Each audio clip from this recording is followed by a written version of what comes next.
บาทบันพี่น้องปองปายกราบสบายดีเด้อค่ะพี่น้องมาแบบรวดเรียบเมื่อนี้มาใส่บาทพี่น้องปองปาย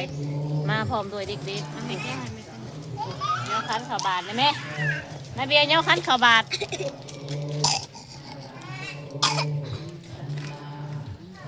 เต็งเลยเต็งอีกดอกไม้แม่หมุนไป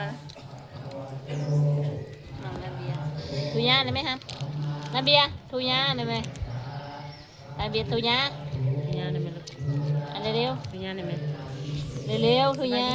สบายดีนะไหนสบายดีสบายดีไว้แม่ว่าก็ไม่กินนะสบายดีลูกก็จะบริเงินนมเบียหนีเบียเบิ่งไผ่เบิ่งอ้ายอยากรู้ว่าเมื่อวานนี้เพิ่นเอาเพิ่นนอนเพิ่นอู้เพิ่นบ่นอนจะเถื่อทุกคนจะเห็นบ่ได้คิดนะเพิ่นนั่งร้านนั่นคือคนกินคนรู้แล้วเบิ่งโทรศัพท์เลยเอายังกินกับกินชมเฒ่าบ่ได้ซื้อสมว่าเพิ่นละแม่เพิ่นเอามาให้ตุ้มอยู่หน้าบอกเมื่อกินเที่ยงป้าเพิ่นว่าแต่ว่าเมื่อรู้เลยเอาบ่ได้ซื้อสมจะเถื่อซื้อคนบ่เลยดอกไม้ป้านะมันเต็งโอ้ยหมุนบ่เลยหามเอ้ยบ่ได้ซื้อดอกไม้ป้าเจ้าเพิ่นน่ะบ่ฮ้องแล้วก็ว่าอันนี้ก็ไข่แล้วว่าซื้อต้มไข่แน่ไปตะกวนก็มาดิตะกวนมานั่งอยู่ลุ่มลูกเขาดื้อพี่น้องเด็กน้อยดื้อใช่กันไหน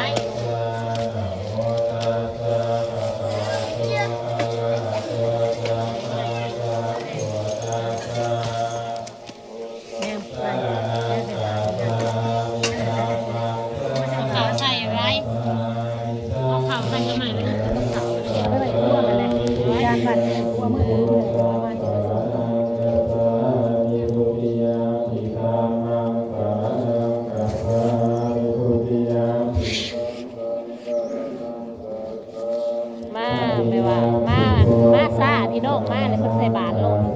ต้องนั่งลง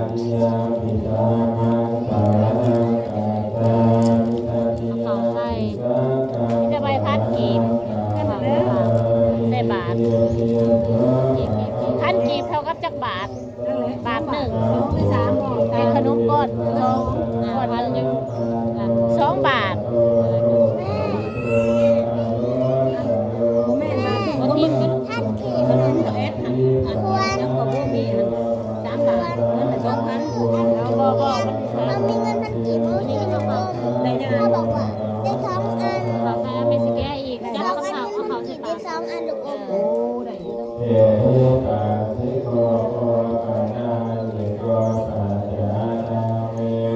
คนลายอยู่ในพี่น้องเดี๋ยวจะได้ที่ถ่ายอยู่เท่าไหร่เบิ่งอันนี้เท้าอยู่ลงมันสิ้นดับเลยคนว่ามีอันนี้เท้าอยู่ลง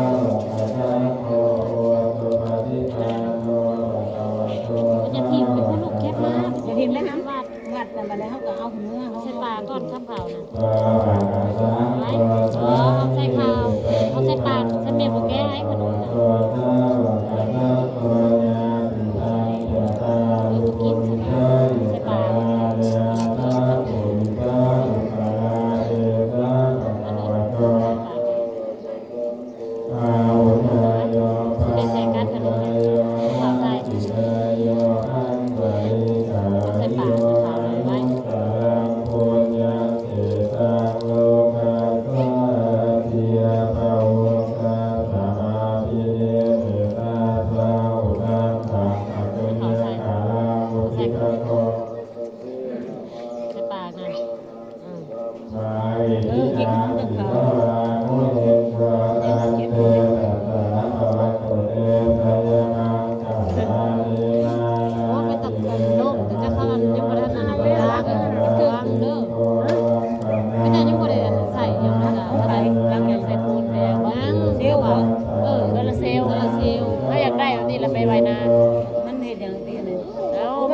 บนในเปลืองไฟมันก็มีนา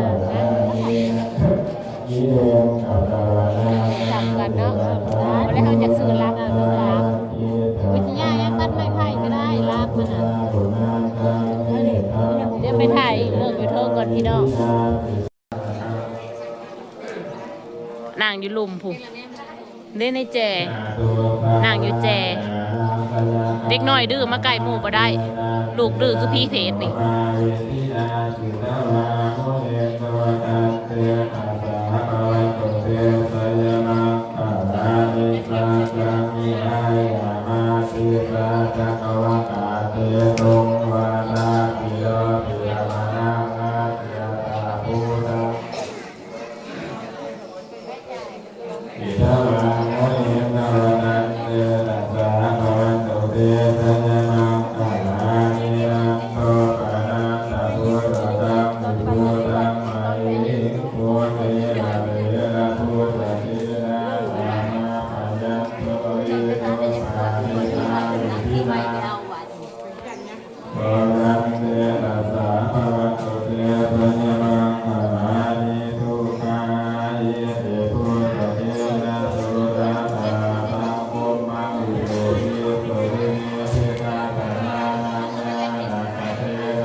ไอ้โงนเพิ่นมาเมย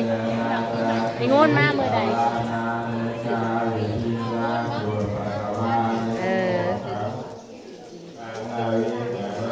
ไอ้กามาขี่บ่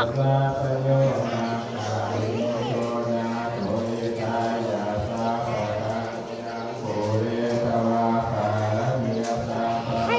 กูว่าแล้วซื้อเลขก็ถือเลขซื้อเลขคือบ่ถือเมื่อยนะเว้ยเนาะ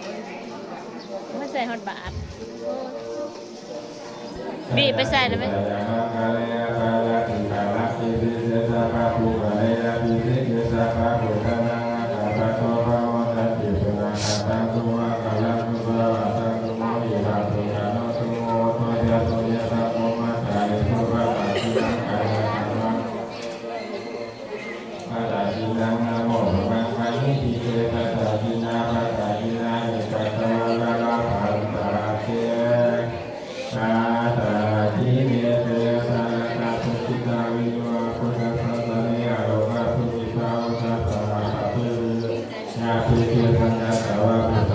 นั่งบ่ได้บ่หามมึง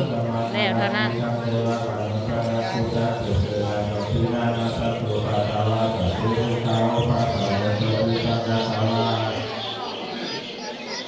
ไม่ยังเพราะว่ามันบริถ่ายไปเลยจะเก็บเอาอะไรมาใส่บาทเด้อพี่น้องน่ะมันงามย้อนนั่นมันถือสื่อแสงมากเฮ้ยตัวคือสว่างเลยคือออร่าเองไปอยู่หมู่7บ้านตัวบริถือแดดสบายพี่น้องตัวนี้บริถือแดดข้าวเป็นลอยเช็ดข้าวเป็นลอยมาใส่บาทกันพี่น้องของไปทำบุญกันเลยพี่น้องทำบุญด้วยกันนะวันนี้นะขอให้ทุกคนได้บุญได้กุศลขอให้ทุกคนได้บุญได้กุศลเด้อมื้อนี้นะรวยๆเฮงๆกันทุกคนเด้อมีแต่ความสุขความเจริญนะวันนี้นะเป็นวันพระใหญ่ทุกคนนะเราก็มารวมกันทำบุญชาวบ้านคันธจารย์เนาะชาวบ้านคันธจารย์ได้มารวมทำบุญร่วมกันทำบุญร่วมนี่หอดโออิชิ อย่านะบอพี่น้องได้ไปใส่บาตรกันแล้วพี่น้องเด้อผู้สาวใส่บาตรนึกเอาเด้อ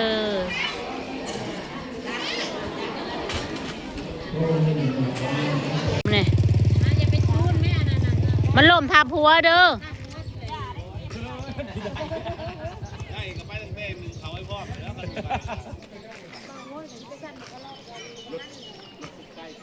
บ้าพี่น้องบรรยากาศดีบรรยากาศริมคลองคุณนาเบียไปน้ำหมูผู้เบียไปเล่นน้ำหมูไปได้ไหมไปแล่นเล่นน้ำหมูไว้แลนระวังลมระวังลมระวังลมเด้อ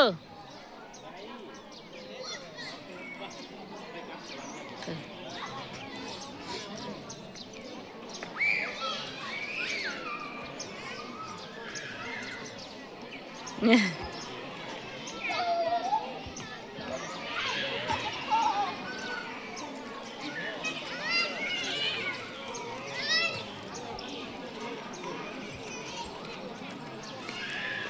แล้วบ่ยังบ่แล้วบ่ใส่บาทนะคนหลาย คนหลายเด้มื้อนี้เนาะ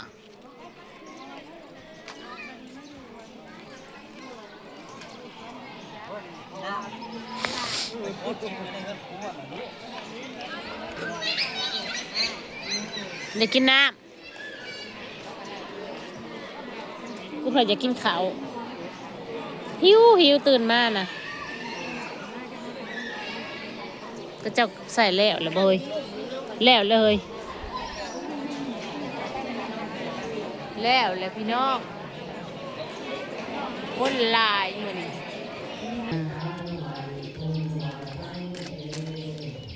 นาเบียกินในนมนะไผ่นมไผ่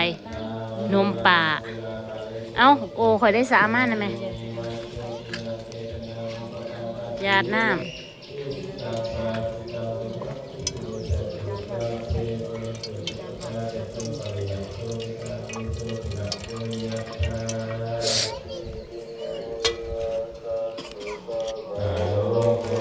ผุ่นพญาอินข่อยทีเด้พญาอินทีเด้นางเตือนเทินอยู่นี่อันนี้แหละพญาอินน้อยทีเด้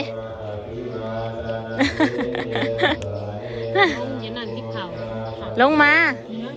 นั่งลงมาดิติ๊บเข่าบ่ติ๊บเข่ามันดีติ๊บน้อยติ๊บใหญ่ซุปนั่งอยู่หน้าน่ะเป็ดเว้ยเธยบ่ได้ยังยาน้ำ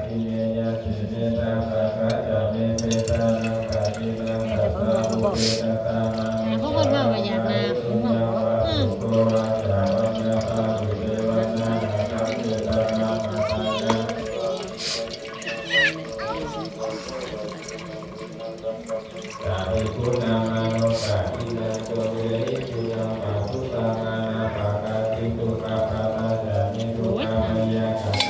หลอดจะมีเบิ่งลูกนี่อย่าจกโนสิมาล้างนะได้มือแก้วน้ำหยาดสิมาล้างมือใส่เสร็จไหมเด็กน้อยก็ยอกันแล้วก็ถึกอยู่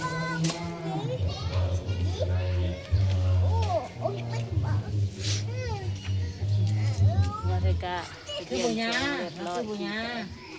บีระวังบีพลอยกันพลอยพานระวังมันเอาพลอยพานกินมานี่ฮะมาทางเกียรติโมกให้กะป้าพี่น้องมานี่สิได้ขึ้นเมื่อแล้วใส่เล็บลอยแล้วอ้าวมาเสร็จขี้มูกใช่แม่ต้มเข่าบ่หมักให้พี่น้องมันกินบ่เป็นบ่นี่นะฮะหมักมันก็เป็นตาแสบเป็นตาหวานแท้เม้นได้นี่ป้าพี่น้องจิ้วขึ้นเมื่อเขาด้วยพี่น้องมื่อนี้ก็มาทำบุญนะพี่น้องเอ้ยจะได้การฝากก็เราก็แชร์ก็ติดตามเลยนะพี่น้องขอให้ FC ทุกคนได้บุญได้กุศลร่วมกันนะคะทุกคนค่ะมื่อนี้เนาะบ๊ายบายเห็นน้องไม้บายได้ไหมบ๊ายบายอีลุงบางรถอีลุงบาง